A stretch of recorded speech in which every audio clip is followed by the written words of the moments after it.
오늘 우리에게 주신 하나님의 말씀은 신명기 21장 15절에서 또 17절, 그리고 고린도후서 5장 14절과 15절 말씀입니다. 설교 제목은 두 몫의 축복과 세 몫의 책임입니다. 어떤 사람이 두 아내를 두었는데 하나는 사랑을 받고 하나는 미움을 받다가 그 사랑을 받는 자와 미움을 받는 자가 둘 다 아들을 낳았다 하자.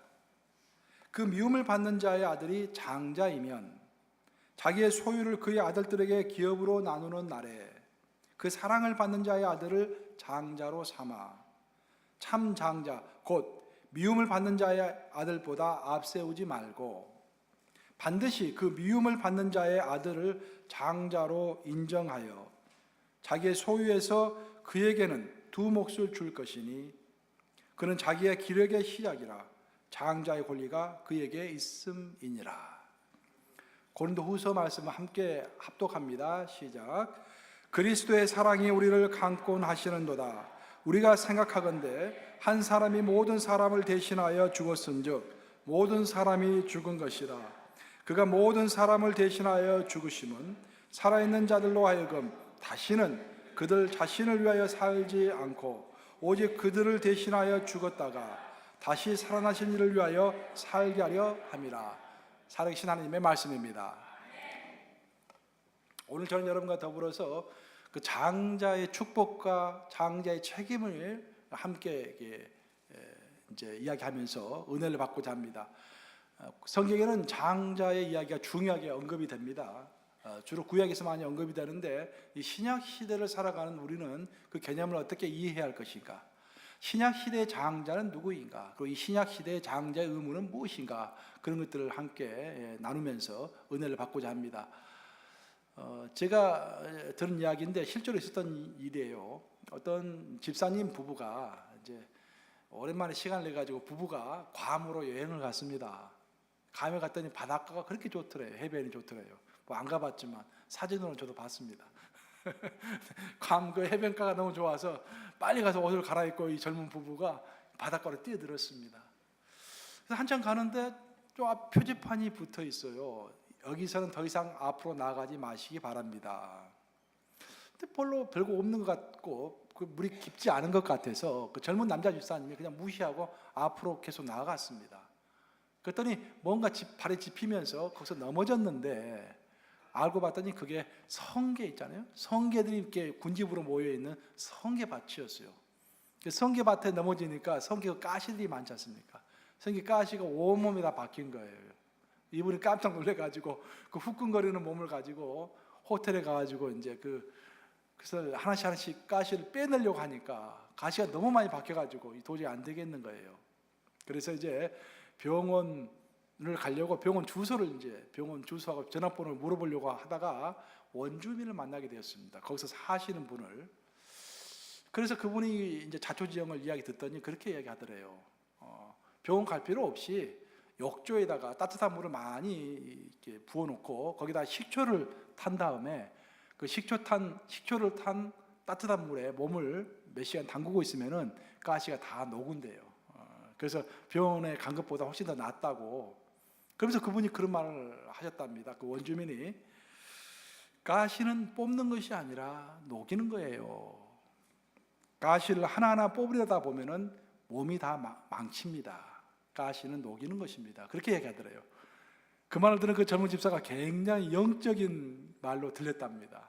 아, 그렇구나. 가시는 뽑는 것이 아니라 어떻게 하는 것이다? 녹이는 것이다. 우리 마음속에 다 가시가 있어요. 인생을 살다 보면. 그렇죠. 이런 가시도 생기고 저런 가시도 생깁니다. 우리는 그 가시를 뽑아내려고 해요. 가시를 뽑아내려고 하니까 옆에 있는 생살들이 아픈 겁니다. 마음이 아픈 거예요.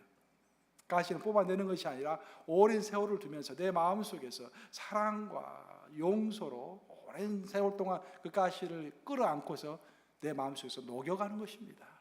여러분 가시를 다 녹이는 여러분들 되시기를 주님의 이름으로 축복합니다. 이번에 한국에 갔더니 웬 TV 프로그램이 이렇게 많습니까? 제가 한국을 떠나올 때는 KBS, MBC, SBS가 최근 생겼고 그리고 또 EBS 교육방송 딱 4개밖에 없었거든요. 여기 갔더니만 채널이 30개 40개 되는 것 같아요. 아무리 돌려도 계속 채널이 나오는 거예요. 그래서 저희 TV를 즐겨 하시는 저희 어머니와 함께 TV를 이제 봤는데 TV를 모니터를 돌리다 보니까 어떤 나이 드신 분들이 우리 유정상 목사님 같은 그런 분들이 나오셔가지고 머리에 막 토끼 같은 뭐 이렇게 장식을 하시고 막 동요를 부르고 막 그래요. 그래서 우리 어머니가 그거 보자고 그래서 그걸 봤어요.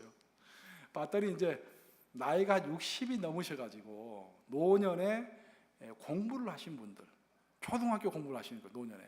그래가지고 이제 그 졸업식을 하는 날입니다. 그래서 특별히 그분들을 방송국에서 초청해가지고 이게 행사를 하는 거예요.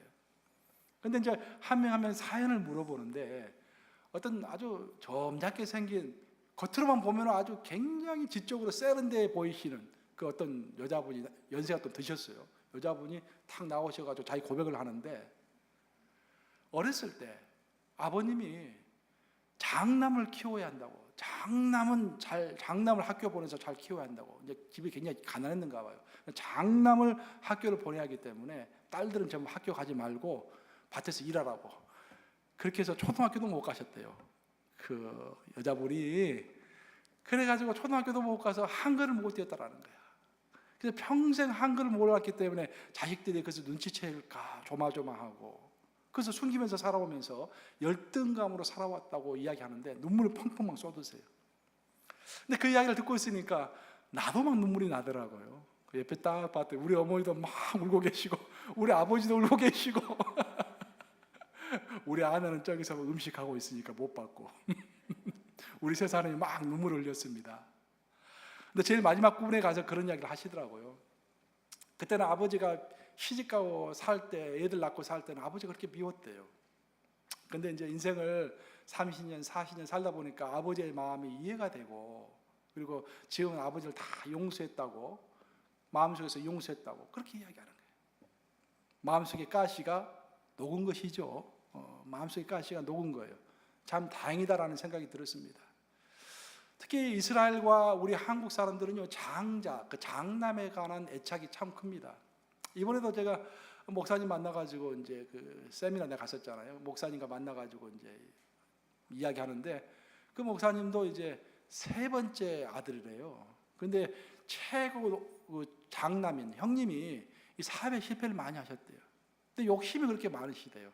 어머니가 가지고 있는 재산들 막 다 가지려고 막 그러니까 형제간의 우애가 별로 이제 좋지 않았대요.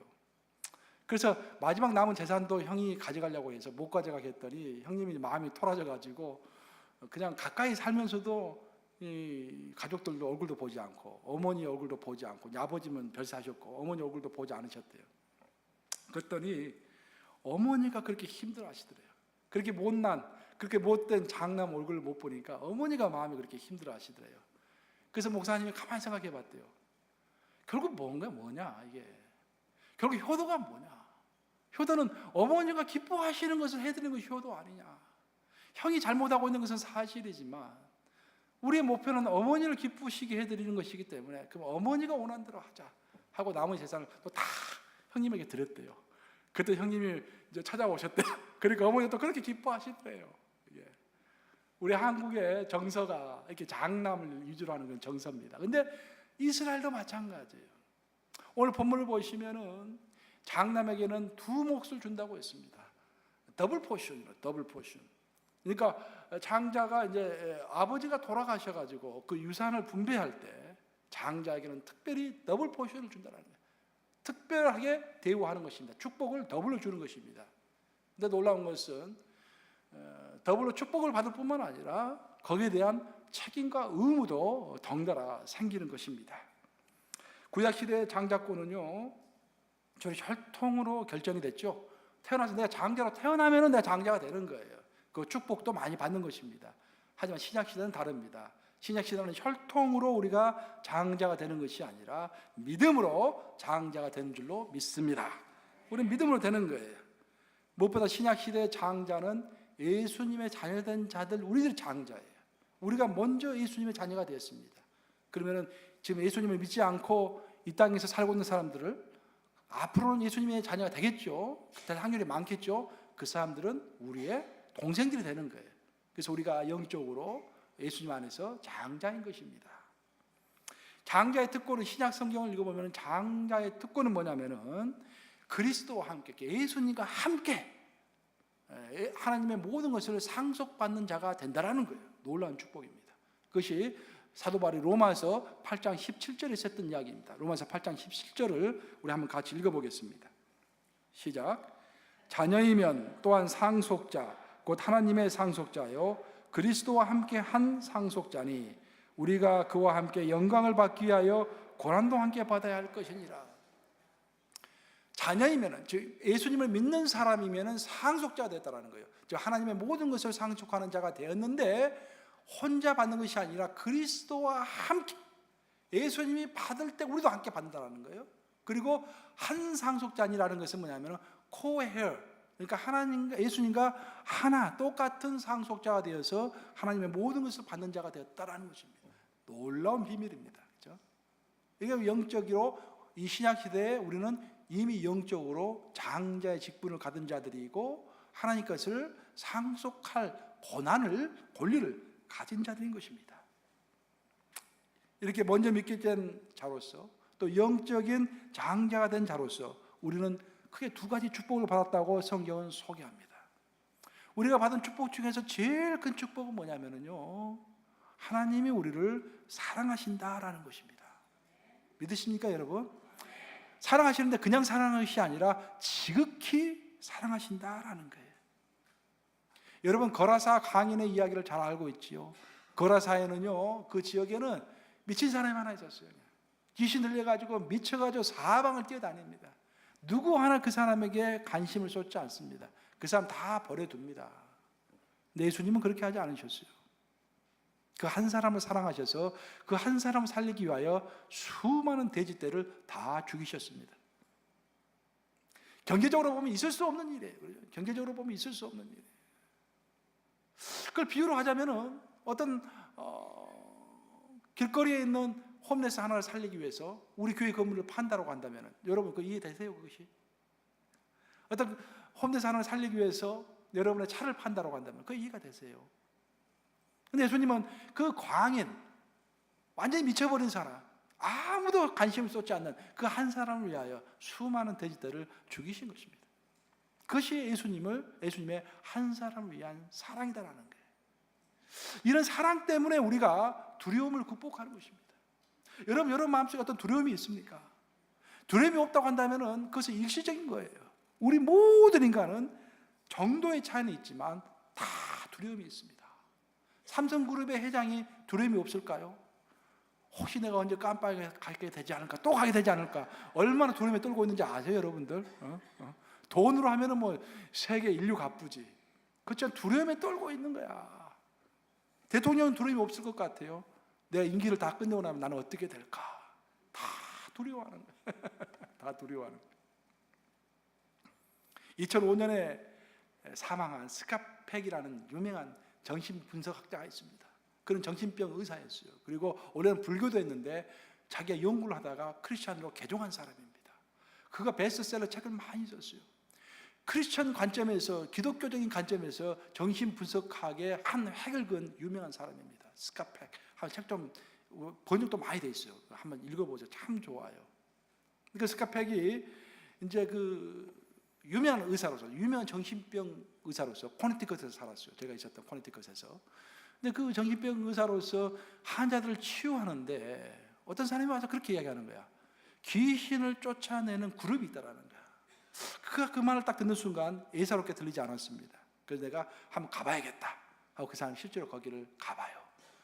갔더니 사람들이 소그룹으로 한 10여 명 모여 있는데 귀신 들린 사람이 거기 있는 거야. 그래가지고 이제 막 귀신 쫓아내는 거예요, 이제. 근데 거기서 한 3시간 정도 뭐 예배하고 찬양하고 할 때 한 3시간 정도 앉아 있었는데 한 3시간 지나니까 눈이 띄인 거예요, 이 사람이. 특별한 영적 은사가 있는 거죠, 그러니까. 눈이 띄어가지고 귀신이 들어가고 나가는 것이 다 보이더래요. 눈으로 보이는 거예요. 이 사람은 굉장히 이제 그 합리적인 사람인데 하나님의 영이 임한 거죠, 이제. 근데 거기서 놀라운 것을 발견하게 되는데 언제 귀신이 떠나가느냐라는 거야. 물론 우리가 엑소시즘 해가지고 물러가라 해서 떠나갈 수도 있지만요, 그가 발견한 진짜 놀라운 사실은 뭐냐면은 그곳에 모인 사람들이 시간이 지나면서 다 마음이 하나가 되는 거야. 그리고 그 귀신 들린 사람을 진짜로 불쌍하게 여기는 거야. 내 어머니가 귀신 들린 것처럼, 내 딸이 귀신 들린 것처럼 진짜 그걸 불쌍하게 여기는 거야. 그러면서 그 사랑의 감정이 전기가 흐르듯이 쫙 사람들에게 전기가 이렇게 흐르는 거야. 사랑의 감정이 쫙 흐르면서 이 분위기가 뜨거워지니까 귀신이 자동적으로 나가더라라는 거예요. 그것을 본 거예요. 그래서 이 사람이 충격을 받습니다. 평생 자기가 연구했던 게 우울증, 정신분열증, 두려움, 그런 것들을 연구했는데 이 모든 것이 결국 어떤 의학적으로 해결되기에 앞서서 사랑으로 해결되는구나 라고 이 사람이 깨달은 거예요. 그래서 평생 그의 연구의 방향이 그쪽으로 바뀌는 거죠. 그래서 많은 저술을 했으며 책들을 많이 썼어요. 결국 뭐냐면 그 사람이 이야기하고 있는 것은 모든 인간은 두려움을 가지고 있는데, 모든 인간들은 어떤 우울증 증상을 어느 정도는 다 가지고 있는데, 모든 인간은 어떤 비교의식 때문에 괴로워하고 있는데, 그것이 결국 사랑 앞에서는 모든 것이 힘을 쓰지 못하고 다 물러간다라는 것입니다. 여러분 성경에 그 말이 있는지 아세요? 요한일서 4장 18절이죠. 요한일서 4장 18절 한번 같이 읽어보겠습니다. 시작. 사랑 안에 두려움이 없고 온전한 사랑이 두려움을 내쫓나니 두려움에는 형벌이 있음이라. 두려워하는 자는 사랑 안에서 온전히 이루지 못하였느니라. 나같이 거리사의 광인같이 별 일 없는 인간, 내가 가진 것도 없고 남 앞에서 내세울 것도 없고 내 상을 보면 코가 석자야. 남은 것은 고집밖에 없어. 그런데 나 같은 존재에게도 관심을 쏟으시고 사랑하시는 그 하나님의 사랑을 첫째는 이해가 돼야 되고요, 더 나아가서 그것이 체험이 되면은 내 마음의 두려움이 쫙 없어진다는 거예요. 그런 역사가 여러분들의 있기를 주님의 이름으로 축복합니다. 우리가 얼마나 염려되는 것들이 많아요. 오늘날의 세상은 예측을 할 수 없는 그 불안한 시대 아닙니까? 그렇죠? 내 직장의 문제, 내 가정의 문제, 내 자녀의 문제, 얼마나 문제들이 많습니까? 심지어 여러분들이 내가 정말 죽으면은 정말 천국에 갈까?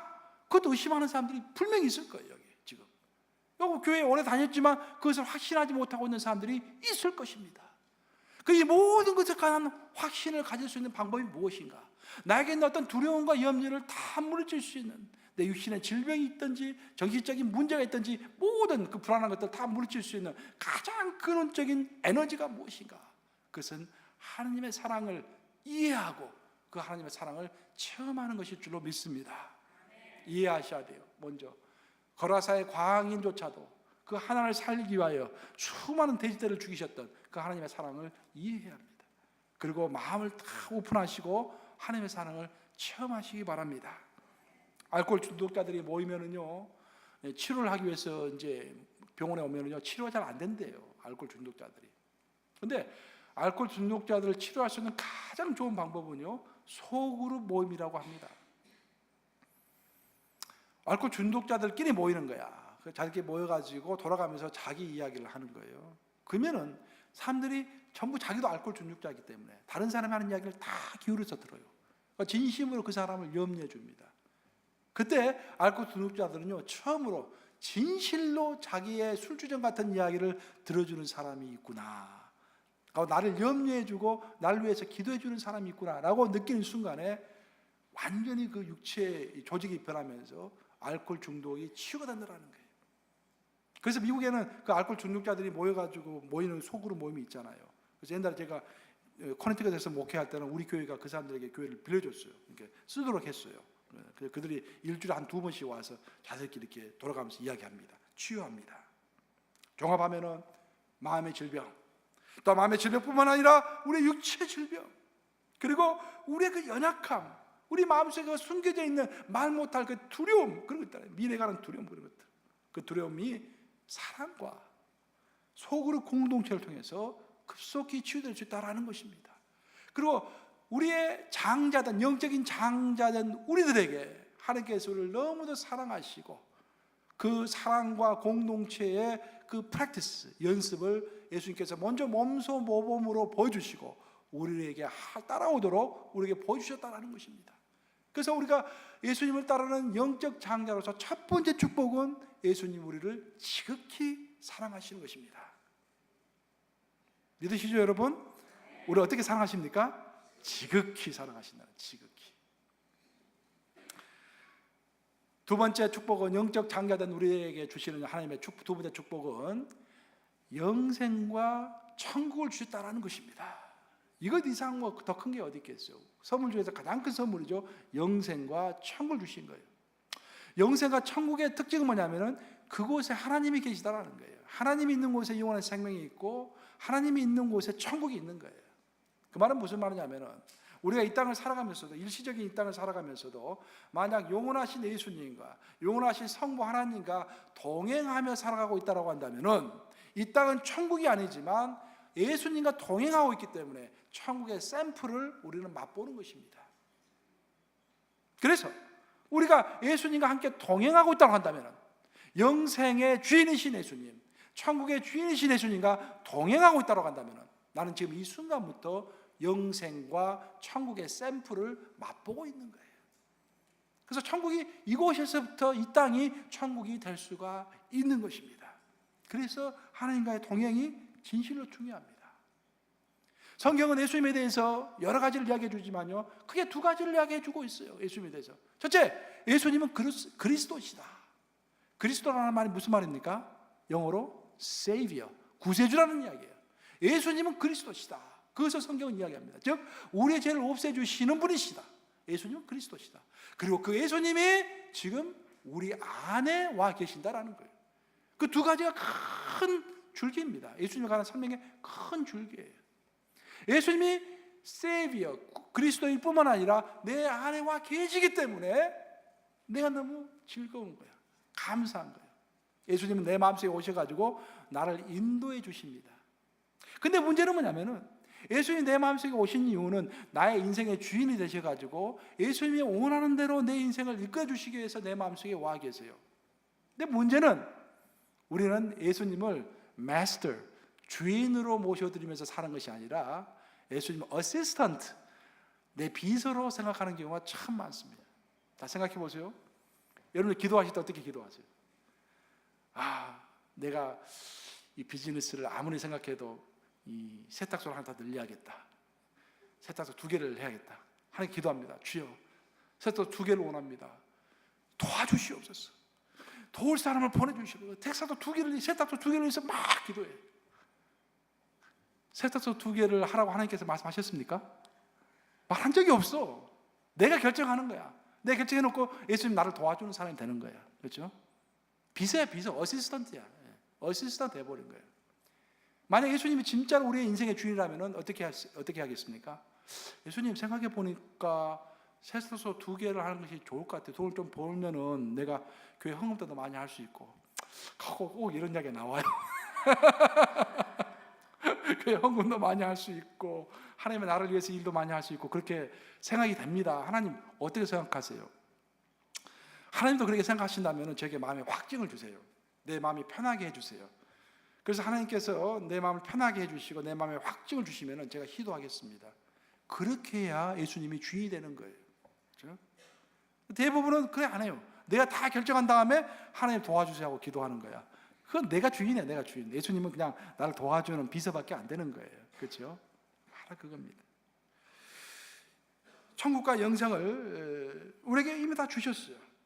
그래서 하나님과 동행하는 자가 천국과 영생을 이 땅에서부터 소유하는 것인데 동행의 의미라는 것은 예수님이 우리의 인생의 주인이 된다는 것입니다. 그렇죠?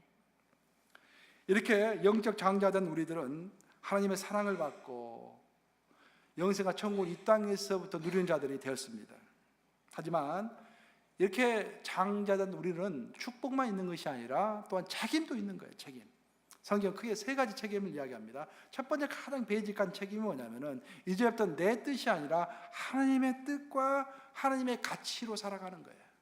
사실 우리는 이제까지 살 때요, 내 뜻이 있었고 세상의 가치가 있었습니다. 그렇죠? 세상의 가치를 학교에서 배워요. 그 세상의 가치에 따라서 또 내 뜻에 따라서 인생을 살았습니다. 하지만 하나님은 이렇게 말씀하세요. 이제는 너가 내 자녀가 되었으니 내 뜻과 내 가치대로 살아라라고 말씀하십니다. 왜냐? 마지막 심판 때가 있기 때문입니다. 또 심판은 항상 기준이 있게 말은 아닙니까? 심판할 때, 재판할 때 막 재판하는 것이 아니라 법조문을 가지고 재판하지 않습니까? 그렇죠? 하나님도 마찬가지예요. 하나님도 우리를 반드시 심판하시는데 그 심판할 때 무조건 심판하는 것이 아니라 하나님의 뜻과 하나님의 가치, 즉 성경에 소개되어 있는 하나님의 뜻과 가치를 따라서 우리를 심판하십니다. 그 전에 제가 여러분들에게 한번 물어보고 싶어요. 여러분들 잘 들어보세요. 마지막 심판이 있습니까? 없습니까? 소리가 작은 것 보니까 확신이 없어요. 이렇게. 이 땅 교회를 10년, 20년 다녀도요, 마지막 심판에 관해서 잘 모르시는 분들이 있어요. 자, 고린도후서 5장 10절. 오늘 정확하게 이해하세요. 고린도후서 5장 10절. 같이 읽습니다. 시작. 이는 우리가 다 반드시 그리스도의 심판대 앞에 나타나게 되어 각각 선악간에 그 몸으로 행한 것을 따라 받으려 함이라. 너무도 명확하죠?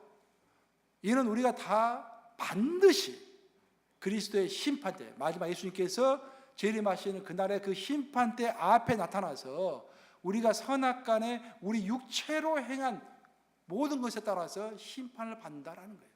어떤 사람은 구원을 너무 믿음으로만 설명하는 사람이 있어요. 물론 믿음으로 구원받습니다. 하지만 믿음으로 구원받은 사람은 행위로 그 믿음을 증명해야 하는 것입니다. 그래서 믿음으로 구원받은 칭의가 있는 반면에 예수님의 모습을 따라가서 예수님처럼 살아가는 성화가 있는 거예요. 구원은 칭의와 성화를 다 더하는 것입니다. 한국 기독교의 구원관이 약간 잘못되어 있어요. 이런 면들 너무 경시하는 면이 있습니다. 여기서 분명히 이야기하고 있죠. 마지막 심판대가 있고 그 심판대 앞에서 우리가 내 몸으로, 내 육체로 행한 모든 것에 따라서 심판받는 거예요. 그 기준은, 그 심판의 기준이 뭐냐? 너가 내 뜻대로 살았느냐? 너가 내 가치대로 살았느냐? 하나님의 뜻과 가치대로 살았느냐? 살지 않았느냐? 가지고 심판이 이루어지는 것입니다. 구약을 보시면은, 성경을 보시면 다 놀라운 것이 뭐냐면은 어떤 자는 장자의 직분을 받았는데 그 장자의 직분을 잃어버린 자들이 있었어요. 성경에서 장자의 직분을 잃어버린 자가 누굽니까? 대표적인 인물이 에서죠. 잘 아시네. 딩동댕. 통과. 분명히 에서가 장자였어요. 근데 야곱이 약간 이렇게 속임수 쓰니까 그냥 넘어갑니다. 왜냐하면 성경 어떻게 소개합니까? 에서가 장자의 직분을 가볍게 여깁니더라. 여러분, 방금 제가 심판에 관한 이야기 했죠. 고린도후서 5장 10절. 가볍게 여기지 마시기 바랍니다. 저는 여기까지 이야기하겠어요. 그 이상 어떻게 하겠어요? 이렇게 이야기해도 가볍게 여기면 내가 어쩔 수 없지. 내 몫은 여기까지야. 가볍게 여기지 말으셔야 돼요, 여러분들. 보세요. 루벤도 마찬가지예요. 야곱의 12아들 중에서 장남이 누굽니까? 루벤이 장자권을 가져야 정상입니다. 하지만 장자권이 박탈됐습니다. 왜 그랬습니까? 그가 아버지의 첩 빌하와 동침했어요. 그 장자권이 박탈된 것입니다. 그리고 그 장자권이 돌고 돌아가지고 결국 유다에게로 갔죠. 유다에게로. 참 뼈아프게 생각해야 합니다. 첫째, 우리가 첫 번째 임무는, 장자된 자로서 첫 번째 임무는 하나님의 뜻과 하나님의 가치에 따라서 살아가야 한다는 거예요. 여러분들은 여기서는 이렇게 제 설교를 듣지만 또 나가면 또 세상의 말들을 많이 듣잖아요. 신문도 읽고 거기서 그 나름대로 가치를 이야기합니다. 뭐 민주주의의 가치, 보수의 가치, 진보의 가치. 하여튼 그 모든 가치를 뛰어넘는 가치가 누구의 가치입니까? 하나님의 가치인 거야. 하나님의 가치를 뛰어넘을 수 있는 것이 없습니다, 여러분. 그래서 성경이 중요하고 하나님의 가치대로 살아가는 사람이 마음에 두려움이 없는 거예요. 왜? 심판에 관한 두려움이 없습니다. 내가 지금 당장 여기서 죽는다 할지라도 내가 하나님의 가치대로 살았기 때문에, 하나님의 뜻대로 살았기 때문에 두려움이 없는 거예요. 장자의 두 번째 책임은요, 아직 그리스도를 모르는 자들을 불쌍히 여기고 항상 그들을 마음에 두는 것입니다. 아직도 이 바깥에는 그리스도를 모르는 자들이 많이 있지 않습니까? 근데 어떤 사람들은 그 사람이 어떻게 되든 말든 오로지 내 기도 제목으로 내가 잘 되는 거야. 성경의 가장 대표적인 인물이 요나입니다. 요나. 요나서를 읽어보면은요, 처음부터 끝까지 요나는 아주 찌뿌둥한 사람이야. 쾌활한 사람이 아니야. 뭔가 불만이 많은 사람이야. 근데 요나서를 읽어보면은요, 요나가 계속 화내고 불평하고만 그러는데 딱 한 번 즐거워한 적이 있습니다. 언제 즐거워했나요, 요나가? 박넝쿨, 이게 이제 햇볕이 막 뜨겁잖아요. 그늘이 없어가지고 막 힘들었는데 박농골이 갑자기 막 자라는 거야. 그래가지고 자기 얼굴을, 자기 모습을 딱 가려줍니다. 그늘이 생기는 거예요. 그때 한번 즐거워하는 거예요. 너무 기뻐하는 거야. 이게 하나님이 시험하시는 거죠. 그러다가 하루 만에 박농골을 또 없애버립니다, 하나님이. 그러니까 박농골을 없애니까 이제 죽을 듯이 화를 냅니다, 막 요나가. 그때 하나님이 뭐라 하세요? 너는 왜 그러느냐? 넌 하나님의 일꾼으로 부르심을 받은 너가 어찌하여 너가 편안하고 너가 좋아하는 그것만 신경을 쓰고 너 옆에서 죽어가는 12만 명의 니느웨 백성들은 눈에 보이지 않느냐? 어찌하여 이럴 수가 있느냐? 12만 명이 지금 죽어가고 있는데 그것을 눈에 하나도 보이지 않고 오로지 너를 가리고 있는 그 박농골이 있느냐 없느냐에 따라서 일희일비하느냐라고 말씀하시는 거예요. 그것이 바로 내 모습이고 여러분의 모습이에요. 저도 이 설교를 쓰면서 제 자신에 많이 반성합니다. 우리 주위에 정말 해야 할 일들이 많은데 내가 너무 불평이 많은 거 아닌가? 너무 절망이 많은 거 아닌가? 여러분도 마찬가지예요. 12만 명이 죽어가고 있는데 거기서 관심이 없어. 그냥 내가 잘 되고 내가 잠시 편안한 거 그것만 관심이 있는 거예요. 그래서 성경의 66권 책 중에서요 하나님의 한탄으로 끝나는 유일한 책이 요나서입니다. 그래서 제일 마지막이 4장 10절하고 10절하고 11절이죠. 한번 같이 읽어보겠습니다. 제일 마지막 절. 요나 4장 10절과 11절 시작. 여호와께서 이르시되 내가 수고도 아니하였고 재배도 아니하였고 하룻밤이 났다가 하룻밤에 말라버린 이 박농쿨을 아꼈거든. 하물며 이 큰 성읍 니느웨는 좌우를 분별하지 못하는 자가 12만 명이요 가축도 많이 있나니 내가 어찌 아끼지 아니하겠느냐 하시니라. 이게 마지막 하나님의 말씀입니다. 야, 12만 명이 죽어가고 있는데 너는 그냥 너 하나 가릴 박농골이 없다고 화를 내고 그러느냐 지금. 12만 명을 좀 봐라. 예수님의 마음인 거예요. 이 신약시대의 영적인 장자가 된 우리들의 두 번째 책임이 바로 이런 것입니다. 우리의 관심에만 마음을 두는 것이 아니라 이 땅에서 벌어지고 있는 잃어버린 자들 향하여 관심을 가져야 할 줄로 믿습니다. 마지막 영적인 장자의 마지막 이제 세 번째 그 책임은 뭐냐면은 이 세상을 포용하는 거예요. 우리의 관심을 점점 확장시키고 이 온 세상을 포용하는 것입니다. 왜냐하면은 이 온 세상은 우리 하나님이 만드신 세상이기 때문에. 성경을 읽어보면은요, 우리 예수님께서는 사마리아를 지나가시는 장면이 나옵니다.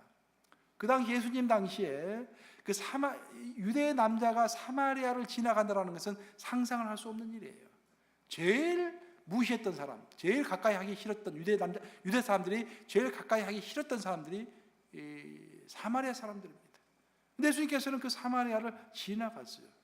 사마리아를 지나간 것도 놀라운 일이지만 그 사마리아 사람들이 예수님이 좋아가지고 예수님 우리와 함께 좀 며칠가 있을 수 없습니까? 라고 물어봤을 때 예수님이 이틀 밤이나 그들과 함께 있었다라는 사실은 센세이션한 것입니다. 요한복음 4장 40절 한번 같이 읽어보겠습니다. 시작. 사마리아인들이 예수께 와서 자기들과 함께 유하시기를 청하니 거기서 이틀을 유하시매. 제도적으로 문화적으로 도저히 있을 수 없는 일이에요. 이게 도저히 있을 수 없는 일입니다. 그런데 예수님이 포용하신 것입니다. 이 포용의 자세예요. 오늘날 우리가 제 영적인 장자로서 그리스도의 영적인 장자로서 모슬렘들, 불교도들, 힌두교도들 다 포용해야 합니다. 우리는 자신감이 있어야 돼요. 여러분이 믿는 예수님 하나님이십니까? 하나님 아니십니까? 여러분 왜 소리가 저거 하나님 맞습니까? 하나님이세요. 영원한 진리이십니다. 우리 그 진리 안에 있는 거예요. 예수님 우리 안에 계시는 거예요. 그러니까 우리가 어떤 사람을 만난다 할지라도 예수님의 안에 계시면은 그 사람이 나로 인해서 변화될 것이지 내가 그 사람을 따라가지는 않을 것입니다. 그런 영적 자신감이 있어야 하는 거예요. 그 영적인 자신감을 토대로 우리는 포용해야 합니다. 예수님께서 사마리아를 지나가심으로 인해서 예수님 더러워졌습니까? No. 예수님 더러워지지 않았습니다. 예수님 그분 그대로 정체성을 그대로 가지고 계셨습니다. 하지만 그 사마리아를 지나면서 그 사마리아 사람들을 예수님은 포용하신 거예요. 그렇죠? 영적인 장자의 21세기의 책임은 포용하는 것입니다. 울기마 톤즈라는 다큐멘터리 영화 봤죠? 그 이태석 신부 이야기가 펼쳐지고 있습니다. 참 감동적입니다. 그 신부의 그 일대기 중에 그런 내용이 나와요.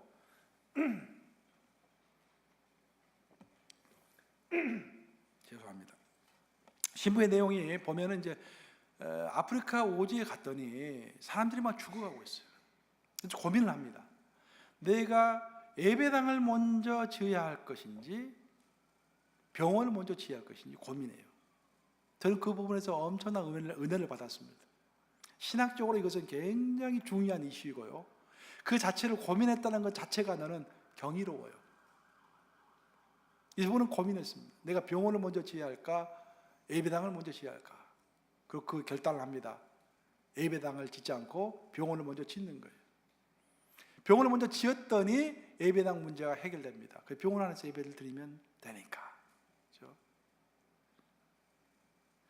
결국 한 인간을 살리는 것, 생명을 살리는 것, 그리고 생명들을 포용하는 것, 주변 사람들을 포용하는 것, 인격적인 가치를 인정해 주는 것, 그런 속에서 복음은 전파되고 복음은 자라가는 것입니다. 결국 우리가 포용하지 않는다면 복음 자라갈 수가 없어요. 우리는 예수님을 믿고 내 안에 계신 예수님을 믿고 자신감을 가지고 포용해야 돼요. 그러면서 복음이 자라가도록 하는 것, 그것이 영적인 장자의 마지막 책임일 줄로 믿습니다. 이제 말씀을 마무리합니다. 어떤 삶이 진짜로 영적인 삶일까? 어떤 삶이 영적인 장자의 삶일까? 정말 어떤 삶이 주님께서 기뻐하시는 삶일까? 그 원리는 뭘까? 오늘 제가 여러 가지 이야기를 했지만 오늘 특별하게 내가 오늘 본문 말씀 들어서 마지막 정리를 하고 싶습니다. 고린도후서 5장 15절이죠. 어떤 삶이 정말 하나님께서 기뻐하시는 삶입니까? 이 삶을 하나님께서 기뻐하세요. 고린도서 5장 15절 한번 같이 읽습니다. 시작. 그가 모든 사람을 대신하여 죽으심은 살아있는 자들로 하여금 다시는 그들 자신을 위하여 살지 않고 오직 그들을 대신하여 죽었다가 다시 살아나신 이를 위하여 살게 하려 함이라. 사랑하는 여러분, 여러분 누구를 위하여 지금 살고 있습니까? 무엇을 위하여 살고 있습니까? 오늘 성경 말씀 너무도 명확하지 않습니까? 사도 바울이 고린도 성도들에게 이야기하는, 고린도 교회는 어떤 교회인지 아시죠? 굉장히 세련된 교회입니다. 부자들이 모여있는 교회예요. 하지만 신앙이 없었던 교회예요. 그 성도들을 향해서 사도 바울이 이야기합니다. 정말로 하나님께서 기뻐하시는 신앙은 이런 것이다. 그것은 첫 번째로 너 자신을 위해 살지 말라는, 오로지 예수를 위해 살라는 거예요. 그리고 두 번째로 너 자신을 위해 살지 말고 예수가 사랑하는 자들 위하여 살라는 거예요. 세 번째로 너 자신을 위해 살지 말고 예수가 그토록 찾기를 원하는 이 세상에 잃어버린 자들 위하여 살라는 것입니다. 그것이 가장 신앙다운 신앙이고 하나님을 기뻐하게 만드시는 신앙이다라는 것입니다. 여러분 누구를 위하여 살고 계십니까? 여러분 우리의 삶은요, 성경에서 가르쳐 주신 바에 따르면 첫째는 예수를 위한 삶이 돼야 돼요. 둘째는 예수님이 사랑하는 자들 위한 삶, 즉 우리 교회에 모여있는 성도들이죠. 예수님이 사랑하는 자들 위한 삶이 돼야 돼요. 셋째는 예수님께서 그토록 찾기를 원하시는 그 이 세상에 잃어버린 자들, 예수를 믿지 않은 자들, 그들을 위한 삶이 되어야 할 줄로 믿습니다. 그래서 이 세 가지를 명심하시면서 장자의 직분을, 그 축복뿐만 아니라 그 책임도 능히 감당하시는 저와 여러분들 되시기를 우리 주님의 이름으로 축복합니다.